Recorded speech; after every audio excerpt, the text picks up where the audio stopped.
మధ్య సమన్వయం కావాలి. అందరూ కలిసికట్టుగా కృషి చేస్తేనే అద్భుతమైన విజయాన్ని మనం సాధిస్తాం. నిన్న జరిగినటువంటి నామినేషన్ ఒక అద్భుతమైన ప్రక్రియ అండి. అనకాపల్లి చరిత్రలో ఎంతటి ఘనంగా ఒక నామినేషన్ ప్రక్రియ జరగటం, సాయంత్రం బహిరంగ సభ ఎలా ఉందంటే ప్రజలు ఏంటంటే ఒక గెలిచిన ఉత్సాహంతో ఎంపీని ఎమ్మెల్యే గారిని ఊరేగిస్తున్నారేమో అనే భావన కలిగింది. మేము కూడా వాళ్ళతో పాటు కలిసి ప్రతి చోట అడుగుతూనే ఉన్నాం. అడుగుతుంటే ఒకటే మాట చెప్తున్నారు.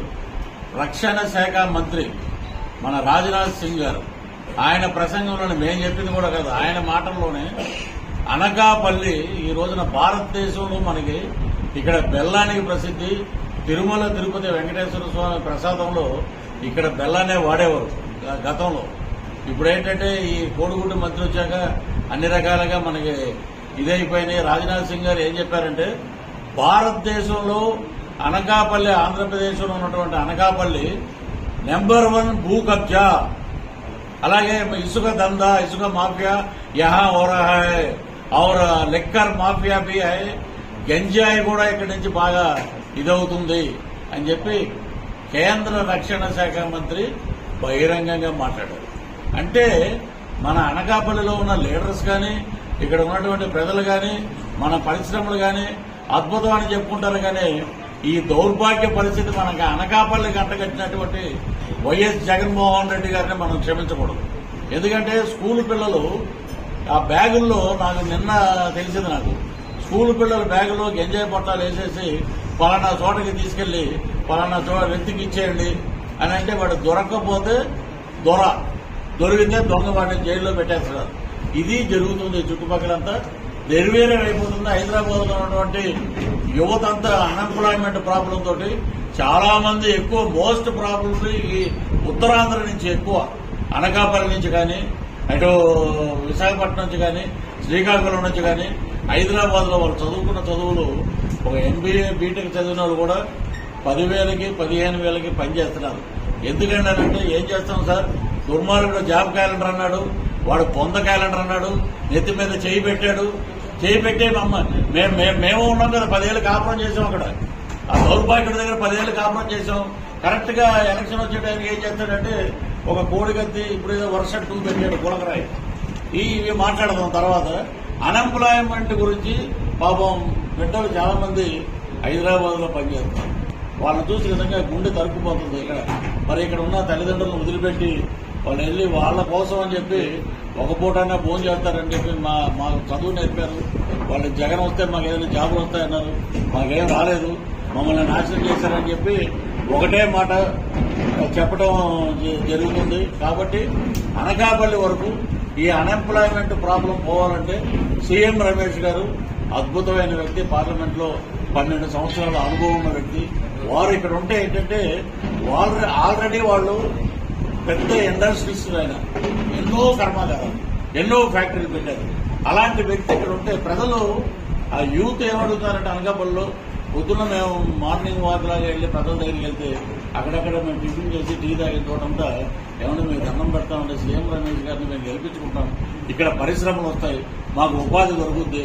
అనకాపల్లి బ్రహ్మాండంగా భారతదేశ చరిత్రలో అనకాపల్లి ఒక అద్భుతంగా ఉంటుంది. కాబట్టి మేము మా గుర్తు ఏంటని కూడా అడిగాం ప్రజల్లో. మేము ఒకటే చెప్తున్నారు, లోటస్ కలుపు అండి ఇక్కడ కొనదాల గారికి గాజు గ్లాస్ అని గుర్తు కూడా జనాల్లోకి బాగా వెళ్ళిపోయింది. ఏంటంటే వీళ్ళు చేసేది ఏంటంటే ఒక క్యాష్ బిల్లింగ్ ఒకటి తెచ్చి రెడ్లు మరి రెడ్లలో చాలా మంది మంచి వాళ్ళు ఉన్నారు. ఇలాంటి వారిని ఎక్కడా మనం చూడలేదు. ఈ గవర్నమెంట్ మనం అసలు ఇంతవరకు ఈ చరిత్రలో, మేము చూసిన చరిత్రలో అయితే ఇలాంటి ముఖ్యమంత్రిని ఎప్పుడూ చూడలేదు. ఇంకోటి ఏంటంటారంటే కొత్త నినాదం తెర మీదకి సీఎం రమేష్ గారు నాన్ లోకలు, కడప నుంచి వచ్చిన వ్యక్తి. నువ్వు కడప నుంచి పోటీ చేసి వస్తే కడపలో అక్కడ ఏడవలసి నేను తీసుకొచ్చి ఇక్కడ ముఖ్యమంత్రి చేశాను ఇక్కడ ఆంధ్ర రాష్ట్రంలో. అలాగే మీ అమ్మగారు మరి అప్పుడు ఎలక్షన్ లో మీరు వైజాగ్ ఎంపీగా నిలబెట్టారుగా విజయమ్మ గారిని. అప్పుడు ఆమె నాన్ లోకల్ కదా. ఇది ఏంటంటే పనిచేసేటప్పుడు ఓ మంచి నాయకుడు, గల ఉన్న నాయకుడు, మామూలుగా ఉన్న వ్యక్తి కాదు. ఆయన ఏదైనా సమస్య మీద గట్టిగా మాట్లాడే వ్యక్తి సీఎం రమేష్ గారు. అటువంటి వ్యక్తి మనకి పార్లమెంట్కి వెళ్తే అనకాపల్లి చరిత్ర బాగుపడుద్ది. ఎస్, అనకాపల్లి ప్రజలు రేపు పొద్దున ఏమనుకుంటారంటే మా అనకాపల్లి సీఎం రమేష్ గారు రేపు కేంద్ర మంత్రి అయ్యే అవకాశం కూడా ఉంది. ఎందుకంటే మూడోసారి కూడా ప్రజలు మోదీ వైపే ఉన్నారు, సర్వేలన్నీ అవే చెప్తున్నాయి. కాబట్టి ఒక కేంద్ర మంత్రి, ఒక రాష్ట్ర మంత్రి అయ్యే చరిత్ర అనకాపల్లికి ఉంది. కాబట్టి మనం అందరం బ్రహ్మాండంగా దీని మీద ప్రజల్లో అవగాహన తీసుకొచ్చి, ఎందుకంటే నాయకులందరికీ తెలుసు ఎక్కడెక్కడ ఏ లోటుపాట్లు ఉన్నాయో అవన్నీ సరిదిద్దుతున్నారు. 24 hours పనిచేస్తున్నారు. ఇక్కడ అందరూ ఈసారి గొప్ప విషయం ఏంటంటే కలిసికట్టుగా కూటమి అభ్యర్థులు అద్భుతంగా పనిచేస్తారు ప్రతి చోట. మేము చూసిన చోటంతా ఇప్పుడు 21 మంది జనసేన అభ్యర్థులు, 2 పార్లమెంట్ అయితే ఈ 21 మంది 144 మంది కూటమి అభ్యర్థులకి సపోర్ట్ చేస్తారు. ఇది గొప్ప పరిణామం. ఇది ఇలాగా మొత్తం రాష్ట్రం అంతా ఒకటే అండి. నేను చెప్పే స్లోగన్ ఎక్కడికి వెళ్ళినా జగన్మోహన్ రెడ్డి లాంటి వ్యక్తి స్ట్రీట్కి ఒకడు ఉంటాడు, పవన్ కళ్యాణ్ లాంటి వ్యక్తి స్టేట్కి ఒకడు ఉంటాడు. కాబట్టి మనం ఏంటంటే ఆయనతో పాటు మేము ఉన్నాం కాబట్టి చిత్ర పరిశ్రమలో 7 కోట్లు ఆ మధ్య లాస్ట్ ఇయర్ 7 కోట్లు ఇన్కమ్ ట్యాక్స్ కట్టాల్సి వస్తే వేరే చోట వెళ్ళి అప్పు తీసుకొచ్చాం. దాన్ని నేను కూడా ఉన్నా పక్కన. ఆయన కౌలు రైతులకి మరి చనిపోయిన ప్రతి కౌలు రైతుకి ₹1,00,000 ఇచ్చిన చరిత్ర పవన్ కళ్యాణ్ గారిది. ఆయన ఒకటే అన్నారు, చంద్రబాబు గారు కానీ బీజేపీ నాయకులు కానీ ఇది బాగా జనాల్లో తీసుకెళ్ళండి, కూటమి వస్తే ఎక్కడ పథకాలు ఆగిపోతాయి, కూటమి వస్తే ఎవరిని రానివ్వరు అని అంటే ఒకటే చెప్పారు 3 లీడర్లు. మా దగ్గర అధికారం లేకపోయినా మేము డబ్బులు ఇస్తున్నాం, రేపు అధికారం ఉంటే ₹10 ఎక్కువ వేసి మీ పథకాలన్నీ మేము కంటిన్యూ చేస్తాం. కానీ ఈ దిక్కుమాలిన భూములు అంటే 25 మంది ఎంపీలు నాకు ఇస్తే మెడలు వచ్చేస్తాం, మరి ప్రత్యేక రాష్ట్రం తెచ్చేస్తాం, ప్రత్యేక హోదా తెచ్చేస్తాం, ఇన్ని మాటలు మాట్లాడారు కదా. ప్రత్యేక హోదా తెచ్చాడో లేదో అది పక్కన పెడితే ఒకటేమో రాజధాని అని ఒక బాటిల్, స్పెషల్ స్టేటస్ అని ఒక బాటిల్, భూమి అని ఒకటి, ఆరోగ్యాలు పోగొట్టి ప్రజలు నాశనం అయిపోతున్నారు. ఎంతో మంది చనిపోయారు దీని మీద. ఇంకోటి భూగుమ్మడి రాజీనామాలు చేసేయండి, వాలంటీర్ వ్యవస్థ మేము వచ్చాక మళ్ళీ మీకు ఇస్తామంటారు. ఇది ఎందుకు చెప్తున్నారంటే వాళ్ళ దగ్గర ఈ అస్త్రం ఒకటి ఉంది. ఏంటంటే ఒక్కోటి వదులుతుంటారు అనమాట. భూగుమ్మడి రాజీనామాలు చేశాక రేపు పొద్దున అడుగుతుంటారు, ఏమి ఉండవు, ఎవడో పట్టించుకోరు. ఇలాంటి ఒక అగమ్య గోచరమైన పరిస్థితుల్లో ఒక బెదిరింపులు మరి ఇన్ని రకాలుగా అర్ధరాత్రి వచ్చి నిన్న ఎంపీ గారు సీఎం రమేష్ గారు కూడా మాట్లాడారు. అర్ధరాత్రి వచ్చి ఒక 2:30కి నేను ఫ్లైట్ లేట్ అయ్యి వచ్చినట్టుకి 3ంటికి దమ్మని తలుపులు ఓపెన్ చేసి ఒక సీఏ గారు కానీ ఒక 7-8 కానిస్టేబుల్స్ కానీ ఆయన లోపల నుంచి అలాగా పెట్టుకుంటూ వచ్చేస్తున్నాడు కెమెరాలాగా. ఏ తప్పులు చేసామో మేము ఉగ్రవాదులు, మేము స్టార్ క్యాంపెయినర్గా వచ్చాం, ఉగ్రవాదుల్లాగా మీరు అలా రికార్డ్ చేస్తారు ఏంటంటే, లేదంటే జస్ట్ వెరిఫికేషన్కి వచ్చామని అన్నారు. అది కరెక్ట్ కాదండి. మళ్ళీ ఆయన ఏమంటాడంటే ఇంకోటి దాంట్లో ఒక చిన్న స్కామ్ నాకు కనపడింది. అదే సార్ పొద్దుగా దగ్గర ఎవరో లేడీస్ మీద ఫోటో దిగాలంటున్నారండి. ఆ టైంలో లేడీస్ ఎక్కడి నుంచి ఉంటారంటే తెల్లారుజాము 3 గంటలకి. ఇవన్నీ ఏంటంటే అక్కడ నిన్న నామినేషన్ అయితే వెళ్ళినప్పుడు రమేష్ గారు నామినేషన్ వెళ్ళినప్పుడు అక్కడ డీఎస్పీ గారు కూర్చున్నారు. మరి ఇలాంటి చర్యలన్నీ ఉన్నాయి. పత్రికా ముఖ్యంగా మీరు ఖండించాలంటే మా కార్లు ఎక్కడున్నా ఆపేసి ఒక ఏమంటారు ఇది 1,50,000 ఉందంటే నాకు 50,000 కూడా నేను జేబులో పెట్టుకోకపోతే ఎందుకే మరి ఎవడైనా మంచిగా ఇస్తే మీ సీఎం జగన్మోహన్ రెడ్డి ఇస్తారా మాకు? లేదా ఏదైనా వెళ్తున్నాం హైవే మీద కాఫీ తాగుతున్నాం, మీరు ఏమైనా ఇస్తారా మాకు? ఉన్నారు 5 మా టీంలో 5 దగ్గర 5 బాధ్యతలు ఉన్నాయనుకున్నామంటే లేదని డబ్బులు ఇక్కడ పెట్టేయండి అన్నారు. దీని మీద కూడా ఉన్నారు మీరు అని చెప్పి ఇచ్చేసాము. ఇక మా బస్సులు, మా నాయకుల బస్సులు, ఇప్పుడు సార్ ఎక్కడికైనా బయటకు వెళ్తే ఆయన కారు కానీ ఇక్కడ బీజేపీ వారు ఎక్కడికి వెళ్ళినా వారి కార్లు కానీ చెక్ చేస్తున్నారే. బస్సు ఎందుకు చెక్ చేయరు? దీనికి సమాధానం చెప్పండి. దీనికి సమాధానం ఎలక్షన్ కమిషన్ చెప్పాలి. బస్సులో కొన్ని కోట్ల రూపాయలు దొరుకుతున్నాయని చెప్పి రోజు చెప్తూనే ఉన్నారు. మరి బస్సు గురించి ఎవరో మాట్లాడరు. బస్సుని చెక్ చేసే దమ్ము ధైర్యం ఎందుకుంటుంది వాళ్ళకి? ఆయన ఏం చేస్తారంటే కొడతాడు, ఇలాగ కొట్టి అందరినీ లోపలేయండి, అందరినీ లోపల పెట్టండి. పాపం ఆ కుర్రోళ్ళకి పవన్ కళ్యాణ్ గారు అంటే ఇష్టం, జనసేన అంటే ఇష్టం. ఎవరికైనా భావ స్వాతంత్రం ఉందండి. అంబేద్కర్ గారు రాసిన రాజ్యాంగంలో భావ వ్యక్తీకరణ ఉంది. మనం ఎదటోడి స్వేచ్ఛకి భంగం కలిగించకుండా మనం ఏదైనా మాట్లాడవచ్చు. అది చదువు మనకి నేర్పింది. వాళ్ళు ఏదో జై పవన్ కళ్యాణ్ జై అంటే మొత్తం రెడ్లు అహంకారం ఆ కాలేజీ మొత్తం కుర్రోళ్ళను 5-6 సస్పెండ్ చేశారు.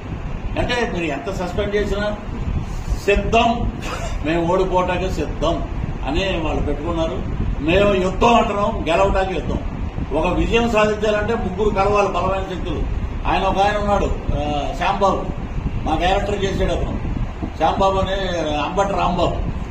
ఆయన ప్రతిదానికి ఏంటంటే ఒక డిస్ట్రిబ్యూటర్గా, ఒక డ్యాన్సులు వేయడానికి పనికొచ్చాడు. సంక్రాంతి పండుగలకి రేపు పొద్దున్న మనం ఎక్కడైనా పెట్టినప్పుడు మన ఈస్ట్ వెస్ట్ లో ఎక్కువ పండుగలు చేస్తారు కాబట్టి, మాజీ మంత్రి కాబట్టి ₹1,00,000 ఇచ్చి పిలుద్దాం, గెస్ట్ కింద డ్యాన్స్ చేపిద్దాం. అతను ఏంటంటే ఎంతసేపు ఇప్పుడు రాజశేఖర రెడ్డి గారు కానీ, నందమూరి తారక రామారావు గారు కానీ ఎక్కడైనా ప్రెస్ మీట్, ఇప్పుడు మన బీజేపీలో కేంద్ర మంత్రులు చూడండి, ఏది జరిగినా ముందు ప్రెస్ మీట్ పెడతారు. ఏమంటే ఎక్కడ సమీక్షలు ఉంటాయి, ఈడ సమీక్ష ఉండవు. ఇతనికి నోరు ఇచ్చేశారు. ఇతను అదేంటంటే 3 పెళ్లిళ్ళు చేసుకున్నాడు, వీడమ్మ 3 చేశాడు, పక్కన చేశాడు. ఈ పెళ్లిళ్ళు చేసుకోవడం వల్ల పవన్ కళ్యాణ్ గారు పోలవరం ఏమైనా ఆగిపోయిందా? అసలు నువ్వు ఏంటి వరదలు వస్తే ఏం చేస్తావు? ఊరిన పంట పొలాల్లో ఉన్న ఆ గేట్లు చేస్తేనే నీరు ఏటు వెళ్తుందో తెలియని వ్యక్తి ఇరిగేషన్ మినిస్టర్. కానీ ఎంతసేపు బ్రోక్ కలెక్షన్ రాలేదు ఇది అని ఏడుపు. ఆవిడేమో అక్కడి నుంచి మేము ఆవిడ మటుకు వదిలే ప్రసక్తే లేదండి, నోటికి ఏదొస్తే మాట్లాడుతుంది. దానికి మద్దతుగా చాలా మంది మాట్లాడారేమో అనుకున్నారు. రోజమ్మ గారు ఆవిడేంటి, ఒక దరిద్రుడు జైలుకి వెళ్తే ఇంకో దరిద్రుడు సపోర్ట్ చేశాడు. ఆవిడ నోటికి ఎక్కువగా మాట్లాడుతుంది. ఆమెకు కూడా ఎవడు సపోర్ట్ చేశాడో నీకు ఎవడేస్తాడు రేపు పొద్దున్న నువ్వు ఏ రకమైన మెజార్టీలో ఉంటావు. ప్రజలందరూ చూస్తూనే ఉన్నారు. పర్ఫెక్ట్ గా బీజేపీ అభ్యర్థులు మాట్లాడే మాటలు మీరు ఎక్కడైనా అనండి. ఒక స్పీచ్ మోటివేట్ చేయాలంటే ఒక పురంధేశ్వరి గారు, ఒక రాజ్నాథ్ సింగ్ గారు, ఇక్కడికి రేపు మోదీ గారు కూడా వస్తున్నారు మన అనకాపల్లి. మరి ఎంత మనం పుణ్యం చేసుకున్నాడు. మరి గడ్డ మీదకి ఆయన కూడా వచ్చి అద్భుతమైన, మనం పాడైపోయాం, మేము అందరినీ బాగుపరుస్తాం, మరి కూటమికి ఓటు ఇవ్వండి, బీజేపీ ఎంపీని గెలిపించండి, కేంద్ర మంత్రి అవుతాడైనా, సీఎం రమేష్ గారు చొరవ గల వ్యక్తి, గట్టిగా మాట్లాడే వ్యక్తి పార్లమెంట్ లో. అలాంటి లీడర్లు మనం ఎన్నుకుందాం. నాన్-లోకల్ అనే పదానికి చెప్పుతో కొట్టేటట్టు జనవరి మే 13వ తారీఖున వర్డిక్ట్ ఇస్తారు. మే 4వ తారీఖున డబ్బున్న వాళ్ళు దోచుకున్నారు కాబట్టి ఫ్లైట్ లో పారిపోతారు, లేనోడు బై రోడ్డు పోతారు. హాయిగా ఉంటుందండి ఆంధ్ర రాష్ట్రం. ఇక మీరు ఏమైనా అడగాలంటే అడగండి. మరి ఈ కాపు ప్రేమలేఖలు రాస్తాడు ముసలాయన హరిరామ్ జోగయ్య గారు లీడర్. ఆయన ఏమన్నాడు, కరెక్ట్ గా నేను పక్కన కూర్చున్న ప్రెస్ మీట్ లో కూర్చుంటే, చిరంజీవి తిరుపతి ఉంచుకుంటాడు కానీ పాలకొండ ఎందుకు ఉంచుకుంటాడా అంటాడు.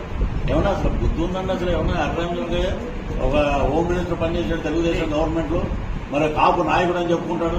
మరి అక్కడ ఎవడైనా రేపు 1 వీక్ లో పోలింగ్ ఉంది, ఎవరైనా మాట చెప్తాడు. ఆ మాట చెప్పగానే రిజల్ట్ తారుమారైపోయింది. అక్కడ ఇతనేమో ముద్రగడ, మీకు నమస్కారం అండి బాబు, మా పాటలు కూడా పెట్టాం, మొలతాడు చూపించమంటున్నాడు ముద్రగడ అని చెప్పి. ఇతను ఏంటంటే కాపు నాయకుడే. ఏం చేశాడు నువ్వు కాపులకి?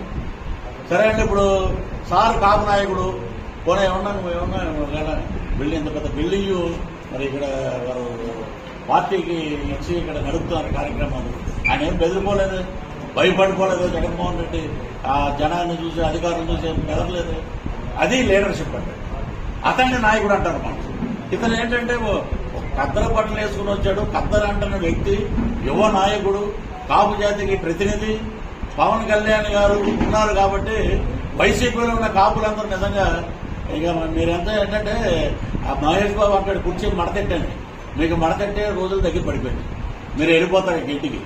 ఏంటంటే నువ్వు కాపు నాయకుడు అయితే పవన్ కళ్యాణ్ గారు మీరు అద్భుతంగా ఇలా పనిచేయండి, మా సైడ్ నుంచి మేము డబ్బులు లేవంటాడ ముద్రగడ్డ దగ్గర ₹1,000 కూడా లేవంట.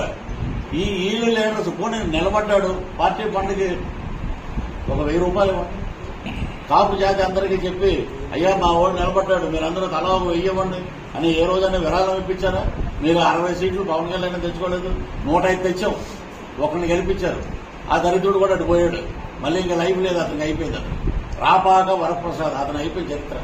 వీళ్ళంతా ఏంటంటే ముద్రగడ్డ గారు కానీ హరిరామ్ జోగయ్య గారు బాణాలు మన మీద పడతాయని జాగ్రత్త పడిపోయాడు. ఎందుకు వచ్చింది ఎండాకాలం పక్కకు పోయాడు. ఈ ముద్రగడ్డ గారు ఏంటంటే అక్కడ చెప్తూ ఒకటే అండి, రాగానే ఒక దండేస్తారు మెడలో కండవ అంటాడు ఆయన. ఎక్కువ నవ్వడు, చచ్చిపోయిన శవం ఉన్నా కూడా అది. మరి అదేంటో నాకు దేనికి సంకేతమో తెలియదు. ఆయన చచ్చిపోయేవారని వస్తే పరామర్శించడానికి అమ్మాయి ఏంటమ్మా అని అడుగుతారు. ఇది ఏంటంటే నవ్వుతూ సమాధానం చెప్పి ఇతను ముద్రగడ్డ గారు కూడా రేపు పొద్దున ఏంటంటే ఇంక లేదు కండవా కప్పేసాడు, ఆయన వెళ్ళిపోయాడు, మళ్ళీ కనపడ్డాడు. అన్న ముద్రగడ్డ గారు అంటే అంటాడంతే. ఇతను ఏంటంటే టోల్ గేట్ దగ్గర టికెట్ కొనుక్కునే వ్యక్తిలాగా ఒక కాపు నాయకులందరూ కూడా ఇలా అయిపోయాడు. ఈరోజు దారుణమైన పరిస్థితి. మంచినీళ్ళు ఇచ్చిపోడు లేడట అక్కడ. ఇదే ఏదో చెప్పుకున్నాడు, నాకు ఇంటెలిజెన్స్ రిపోర్ట్ ఉంది, అద్భుతమైన ఊరేగింపు, జగన్మోహన్ రెడ్డి దండలు వేసేస్తాడంటే ఇంటెలిజెన్స్ రిపోర్ట్ ఇచ్చారంట. పిడకలు పేడలు చెప్పులతోటి నీకు స్వాగతం పలకటానికి కోనసీమ అంతా రెడీగా ఉంది అనేటప్పుడు డ్రాప్ అయిపోయి ఒక్కడే అలా ఫ్లైట్లో వెళ్ళి వచ్చేసాడు. వీళ్ళు కాదండి కాపు లీడరు, ప్రజల కోసం పనిచేసేవాడు కాపు నాయకుడు. ప్రతి చోట కాపులన్నీ పేరెత్తారు కాబట్టి ఎవరైతే స్టేషన్లో కేసులు పెడితే కార్యకర్తలను వదిలేయకుండా కార్యకర్తలు వెన్నంట ఉండి తిరిగి మాట్లాడేవాడు నిజమైన లేడు. ఏమైనా అడగండి చిరంజీవి ఇండస్ట్రీలో సజ్జల రామకృష్ణారెడ్డి ఏమైనా ముఖ్యమంత్రి, ఆయన కూడా మనం దండం పెట్టాలి సార్. నమస్తే. ఇది అక్కడ జరిగేది. ఇప్పుడు చిరంజీవి గారిని అనే అర్హత ఉందా నీకు? నువ్వు జగన్నే సింహం అంటున్నావు, మా ప్రజలందరూ నక్కలు అయినాలు అంటారు. అంటే కొత్తగా చేర్చాడు అయినా అని. అది పొద్దున్న టీ తాగుతుంటాడు, ఎవడో ఒక కార్మికుడు అడుగుతున్నాడు, ఏమంటే వాళ్ళ జగన్మోహన్ రెడ్డి కొంటే సింహం అంటాడు, అట్లీస్ట్ మనల్ని ఏనుగులు అనాలి కదండి, నక్క అంటాడు ఏంటండి, అది ఎవడండి అని అడిగాడు. ఏమో నాకు తెలియదు అతను ఎవరో అని. చిరంజీవి గారు అద్భుతమైన నిర్ణయం అండి ప్రకటించేశారు. ఆయన 10 రోజుల ముందే కార్యకర్తలందరూ బ్రహ్మాండంగా సంబరాలు చేసుకుంటున్నారు. ఆయన కూడా త్వరలో బ్రేకింగ్ న్యూస్ లాగా వచ్చి 4-5 వేదికల మీద మాట్లాడి జనసేన కూటమి అభ్యర్థులని విజయవాడానికి ముందుకు తీసుకెళ్ళండి అని చెప్పే రోజు కూడా దగ్గర ఉంది. నేను ముందే చెప్పకూడదు, లీక్ ఇచ్చండి.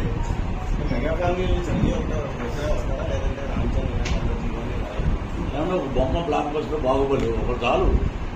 ఇప్పుడు వాళ్ళెందుకు ఇప్పుడు పవన్ కళ్యాణ్ అంటున్నారు, ఎందుకు పిల్లలు ఎందుకు అనవసరంగా రాజకీయం వీళ్ళకి అంటించడం అని రావద్దు.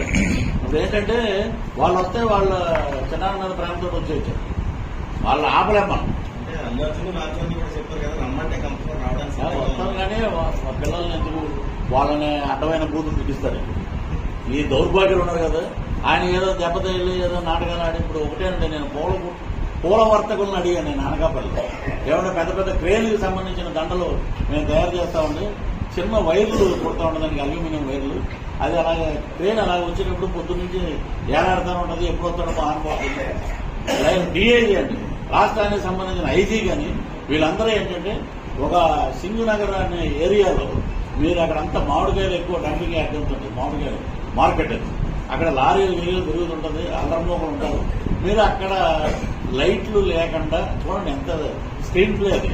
లైట్స్ ఆఫ్ లైట్స్ ఆన్ అనే వాళ్ళు పెట్టుకున్నారు అవన్నీ. మొన్న వెల్లంపల్లికి అసలు తగిలింది రైటో లెఫ్టో తెలియదు, ఇటేసాడు మళ్ళీ ట్రాక్టర్. అమ్మ నేను ఇది ఎలా ఉందంటే ఆస్కార్ అవార్డు మించిపోయాడు. ఎక్కడేసాడు మొన్న, ఇప్పుడేమో ఇటేసాడు. అతనేమో గుడి దగ్గర చల్లరత్తుకు పోయి బాపోతాడు. చూశారు కదా మీరు? అది మరి అది మన వాళ్ళు ఎవరికైనా దెబ్బతగిలి ఇటు తగిలితే ఏ డ్రామాలు ఆడుతున్నారంటే మీరు ఆడే డ్రామాలు మర్చిపోయాడు అతను. అంటే ఇటు ఉండేది ఇటేసాడు ట్రాక్టర్, మర్చిపోయి ఎవడో చెప్పుకుంటాడు ఇటు కాదన్నా ఇటు అని అంటాడు, ఇది వేసాడు అభాస్వాలు అయిందా. వాళ్ళు ఏం చెప్పారంటే అది అలాగే ఏలాడుతూ ఉన్నటువంటి కొంచెం టెంపర్ అయి ఉంటాయండి అవి. కరెక్ట్గా వేసి దగ్గరికి తెచ్చేటప్పుడు కప్పని తెగి ఉంటుంది, అది ఇక్కడ తగిలింది. అదే ఆయనకి తగిలింది కానీ ఆ పక్కనోడు తగలలేదండి. ఆడు డ్రామా ఆడు ఎటు తిరిగాడు ఓడిపోతాడో తెలుసు. మన వీరి మీదే ఎవరి మీద అక్కడ నిలబడ్డారండి, సుజనా చౌదరి గారి మీద ఓడిపోతాడని సర్వే ఉంది. కానీ దాన్ని హైలైట్ చేసుకోవాలి. జగన్ గారైనా బటన్ నొక్కేది మనం ఎందుకు నొక్కకూడదని ఇక్కడ ఉండేదాన్ని సీట్ వేసాడు. సో ఇలాంటి దౌర్భాగ్యమైన శవ రాజకీయాలు. ఈ వివేకానంద రెడ్డి గారిది కూడా చూడండి, ఆయన ఇలా కూర్చుని నేను రాగానే ఫస్ట్ నన్ను పలకరించింది వారే ఆఫీసర్. వివేకానంద రెడ్డి గారు కూర్చున్నాడు పులివెందులో షూటింగ్. పృథ్వీగారు రండి ఇక్కడ కూర్చోండి, నా దగ్గర కూర్చొని కాఫీ తాగుతారు. సౌమ్యుడు అండి అసలు అతను గొడవలు పెట్టినరికి అంత తీవ్రవాది కాదు. అలా కూర్చుంటే ఎవరో వచ్చి మా అన్నయ్య అమెరికా వెళ్ళాలండి, ఎంఆర్ఓ సర్టిఫికేట్ కావాలండి అంటే ఇప్పుడే నువ్వు ఇక్కడ కూర్చో, నా కారు ఇంకా రాలేదు, బైక్ మీద వెళ్ళిపోదాం, బైక్ మీద వెళ్ళిపోయాడు. మళ్ళీ వచ్చాడు ఒక అరగంటలో, అయిపోయిందంటే సంతకం పెట్టేసాను పంపించాడు. అలాంటి సౌమ్యుడిని ఫస్ట్ ప్రెస్ మీట్ ముందుకు తీసుకొచ్చారు. A2 ప్రపంచంలో A2 ప్రధానమంత్రి గారి దగ్గర ఉంటారు, A1 ప్రధానమంత్రి గారు. ఆయన మొన్న రామ్మోహన్ నాయుడు గారు అడిగారు పార్లమెంట్, అడిగితే నాకు మోదీ గారి నవ్వులో ఒక అద్భుతం కనపడింది. అదే సినిమా వాడికే తెలుస్తుంది. నవరస నట ఉంటాయి చూసారా, మీరేం కంగారు పడకుండా ముందర వీళ్ళందరికీ అన్నట్టు ఒక నవ్విచ్చాడు ఆయన అన్నాడంతే. అంతే అయిపోయింది. అంతే. వీళ్ళందరినీ యోగి ఆదిత్యనాథ్ దగ్గర తీసుకెళ్తారండి. ఎవడో ఏం తప్పు చేశాడని చూపించేవాడు. ఆయన దగ్గర ఓం నమ శివాయ అంటాడంతే. అది తెలిసిందే మీకు ఆయన సంగతి. అలాగా వీళ్ళు ఏంటంటే ప్రతిదాన్ని ఒక రాజకీయం చేయాలి, ప్రతిదాన్ని ఒక హైలైట్ చేయాలి. ఏటూ గారేమో ఏదో మాట్లాడతాడు ఆయన ఏంటంటే వివేకానంద రెడ్డి గారు మాటలు జరిగిందంటే అచ్చండి హార్ట్ అటాక్ అని ముందు అనేసాడు. అచ్చండి సిబిఐ వాళ్ళు అది పట్టుకోవాలి, ఆ వీడియో పట్టుకోవాలి. అది సోషల్ మీడియాలో ఉంది. అది అచ్చంటండి అన్నాడు. మళ్ళీ ఆగిపోయి ఏదో వచ్చి సిగ్నల్ అది హార్ట్ అటాక్ అంటే చూడండి మొత్తం ఇదంతా గొప్పలు కట్టేసి హార్ట్ అటాక్ ఇక్కడ వస్తుందని మరి ఇక్కడెక్కడ హార్ట్ అటాక్ మనకు తెలియదు. ఇలాంటివి ఇక చిన్న దెబ్బ ఇక్కడ తగిలించుకుంటే ఇప్పుడు మన ప్రెస్ విలేకరులు ఎంతమంది ఉన్నారు మనోళ్ళు, అంతమంది డాక్టర్లు ఇక్కడ జగన్మోహన్ రెడ్డి గారు కూర్చున్నారు. ఒక గుండె మార్పిడి శస్త్రచికిత్స జరిగినప్పుడు కూడా అంతమంది డాక్టర్లు ఉండరు. అప్పుడు వాళ్ళతో ఫోటో డాక్టర్లందరూ తెలిసిన చాలా మంది డాక్టర్లు ఉన్నారు. ఏమన్నాడు కామెడీ అంటే మీరు సినిమాలో చేస్తారు, మీరు ఫోటోలు చూపించి ఉన్నారు. ఇది ఇలాంటి దౌర్భాగ్య పరిస్థితులు ఉన్నాయి మన రాష్ట్రంలో. కాబట్టి మనం అందరం ప్రజలందరికీ ఒకటే చెప్తున్నాం. నాట్ ఓన్లీ అనకాపల్లి, మొత్తం శ్రీకాకుళం నుంచి ఆంధ్రప్రదేశ్ బార్డర్ వరకు కూటమి అభ్యర్థులు ఘన విజయం సాధిస్తారండి. 136 అసెంబ్లీ, 20 పార్లమెంటు గెలుచుకుంటారండి. వీటిని మాట్లాడే ముద్రగడ్డ గారు ఇక టైం ఉన్నట్టుందండి. నామినేషన్ ఉందని అయిపోయింది. నేను చెప్తున్నా, ఆయన స్పందించాల. నువ్వు ఒక సీటు తెచ్చుకోపోని, ఒక ఎమ్మెల్యే కానీ ఒక ఎంపీ కానీ నీకు అంత సీన్ లేదు ఆయన దగ్గర. తెచ్చుకుని నువ్వు గెలిస్తే నీ ఇంట్లో నేను సేవకుడుగా ఉంటానని చెప్పాను. ఏదో మాట్లాడతారంటే ఇవన్నీ కదండి. మనకి అభివృద్ధి ముఖ్యం.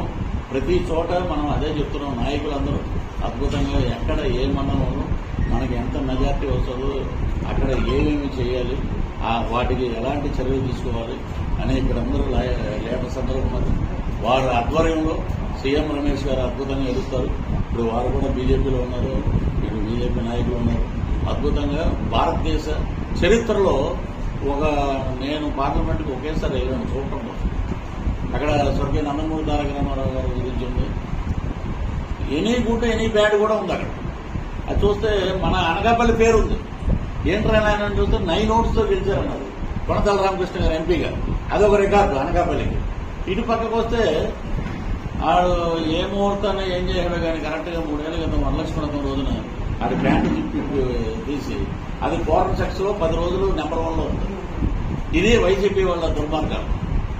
ఇలాంటివన్నీ ఉన్నాయండి. కాబట్టి మనం ఏంటంటే ఈ దుర్మార్గులకు అయిపోయిందని ఎంత చేసినా వాళ్ళకి అదే పందాలో ఉన్నారు. అయ్యో దౌర్భాగ్యం ఏంటంటే చాలా మంది వైసీపీ లీడర్స్ ఆ వీడియో టెలికాస్ట్ అయినప్పుడు ఇంట్లో కొంతమంది ఆడవాళ్ళు కూడా అది మావాడు కాదు అని అంటే మీకు ఎంత మీ ఓడు కాదని అనగలి. ఇలాంటి వెనకేసి రావడం కూడా ఒక అందంగా ఉన్నారండి. అబద్ధం చెప్పి ఇలాంటివే మేమందరం ఫోన్లు చేసి వరలక్ష్మీ మా చుట్టాలకి, మా స్నేహితులకి, మా చెల్లెమ్మలకి దిక్కుమాల వీడియోలు దౌర్భాగ్యం ఏదో చేసిన ఇదని చెప్పి అందరికీ మేము చెప్పుకోవాల్సి వచ్చింది. ఇలాంటి నేపథ్యంలో పవన్ కళ్యాణ్ గారు రాష్ట్ర భవిష్యత్తు కోసం 20 నుంచి 22 సీట్లకే పరిమితమయ్యి మిగతా అన్ని త్యాగం చేశారు. అయితే జనసేన జెండా 5 సంవత్సరాల పాటు మోసిన నాయకులకి ఆయన ఇప్పుడు వచ్చి ఎటువంటి భరోసా కానీ హామీ కానీ ఇవ్వలేదని చాలా మంది కోపడుతున్నారు. కొంతమంది కలిసి పనిచేస్తారు. అంటే మంచి ప్రశ్న అండి. ఇప్పుడు 175 నియోజకవర్గం 5 ఏళ్ల నుంచి కేడర్ అలాగా కాపాడుకుంటున్న నాయకులు చాలా మంది ఉన్నారు. జనసేనకు సంబంధించిన చాలా మంది ఉన్నారు. మధ్యలో మనం దెబ్బతిన్నాం 2019లో 105 సీట్లు పోటీ చేసి ఒక దరిద్రుడే గెలిచాడు. మన ఆడడిపోయాడు. సో కేడర్ మటుకు అలాగే ఉంటారు. నాయకులు మారిన ఇప్పుడు ఆయన పోతిన మహేష్ ఉన్నారు ఒక విజయవాడ. నేను వేరే పార్టీ మారితే కొబ్బరికొండలు అమ్మే కత్తులు ఉన్నాయి, ఆ కత్తులు పెట్టి నా చేయి నరికెళ్ళిపోండి అన్నాడు.